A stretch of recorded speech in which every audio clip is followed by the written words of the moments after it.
You can see the tip of her left ear. It's kind of messed up there. Yeah.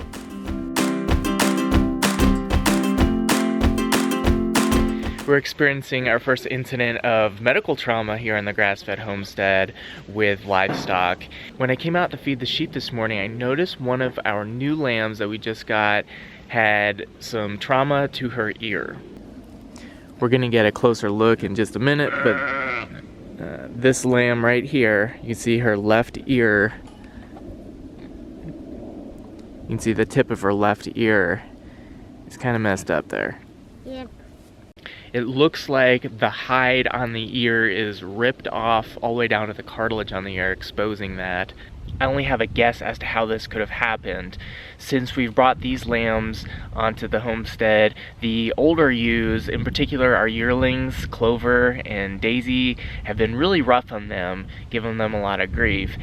I'm guessing one of the ewes rammed the lamb, slamming her into a corner on the sheep shelter. I can't imagine anything else that would cause this kind of slicing trauma. And none of the sheet metal is exposed ordinarily. It's not something that they normally brush up against and cut themselves.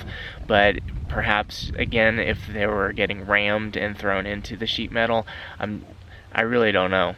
I have the lamb out here separated, and I gave her two buddies so she won't be alone. But I wanted her out from the others so she doesn't get any further injury.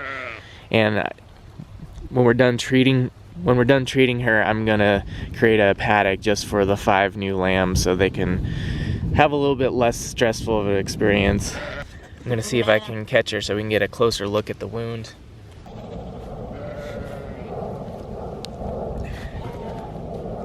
There we go. It's okay, honey. If I can get it in the light here, here's the wound. You can see on the lower portion of it, that's the flap of skin where the hide peeled back, and then exposed cartilage underneath. It's dry, it's not bleeding, it's not wet in any way, but we are gonna have to treat this. This brings up a really good topic for another video, which is what medical supplies a shepherd should have on hand at all times. We'll do a video on that another time. Today we're just going to focus on what we need for this particular injury. And number one, gloves. Here you go, little buddy. The number one thing for disinfecting this injury topically for both anaerobic and aerobic pathogens is povidone iodine. This is a 7.5% solution, and it's for veterinarian uses. So this is our disinfectant here. This is saline solution for flushing eyes. This is just a good sterile source of water to flush a wound. So I'm going to wash the wound a little bit with this before applying the iodine. And this is Corona ointment. It's an ointment that promotes healing and protects the skin. It has lanolin in it, so it creates a barrier between the exposed tissue and insects and dirt and all that, so it keeps that kind of stuff out. The tissue that would have otherwise been exposed now has a good barrier on it, and it promotes the healing of that skin.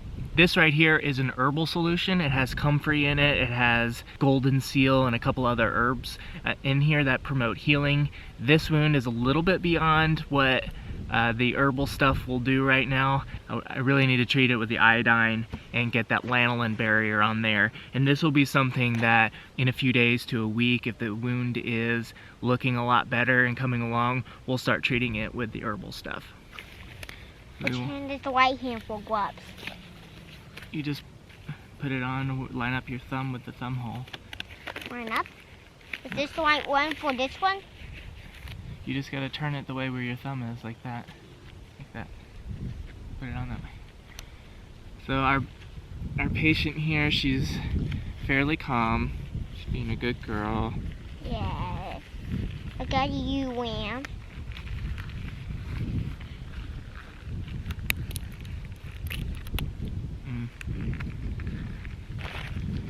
Gonna get our stuff open.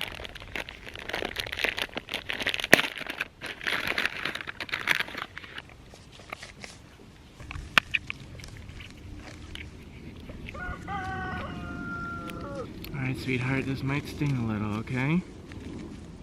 We're gonna wash it out with the saline. Oh, I know, honey, I know.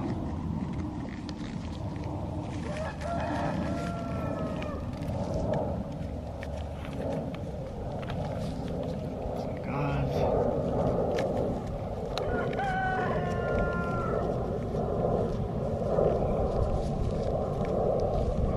gauze. Big chunk of skin or hide that's curled back, and this may actually need to be removed, but we're just gonna get it treated for now and we'll figure out the rest later.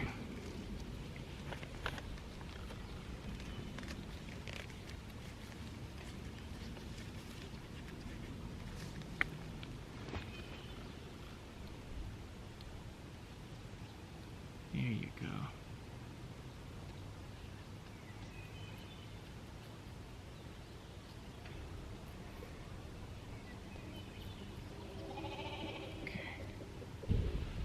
We'll let that dry for a few minutes.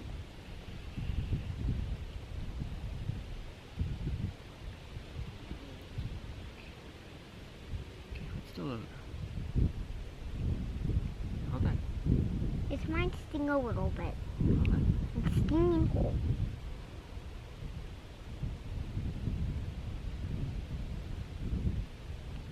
I have a glove on, so I can do it if you want. You see this stuff is pretty viscous. It's, oh, easy girl, easy. It's creating a nice barrier. It's gonna keep insects out. Here, get some gauze, clean up the inside where it's not needed. Because it's not a really good spot to bandage. It's kind of in a tricky area. So we're just gonna leave it like that for now. Again, we may have to excise that flap of skin that's hanging off. And you're gonna be just fine. Just fine. Alright, little buddy, we're gonna let her go. And we'll keep an eye on her, okay? Okay. Alright, here she goes. There you go.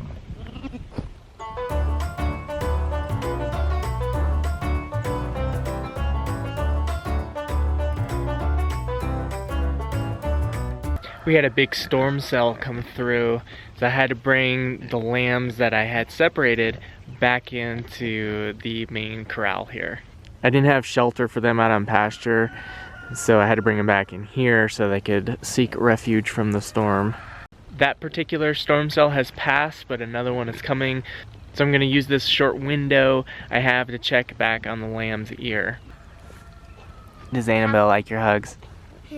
Yes, she bees with me every time I'm with her. I guess she's ready to be friends with me since she was going to sniff me earlier. Yeah. What about Daisy? No. There she is over there. We're gonna go see if we can get her. Get some more ointment on that ear. You can get a look. I know, honey, I'm sorry. You can kind of see it here. It's got a little bit of debris in there. I'm gonna see if we can get that cleaned out. Maybe this will help.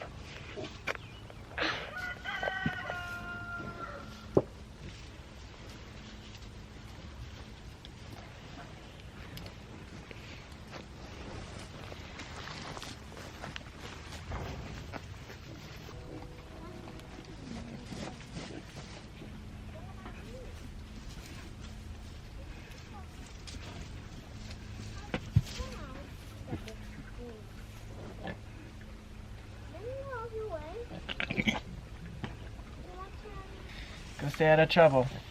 You don't want to get up? Come on. There you go. I've placed some additional feeders in here, so it's going to reduce the amount of competition at the feeders. My hope is that will lessen the likelihood of the babies getting pushed around real hard by the older girls. The next step is to get them out to pasture permanently.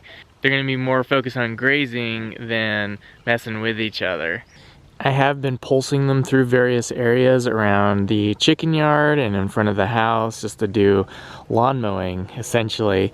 And yesterday I had them in this nice paddock here.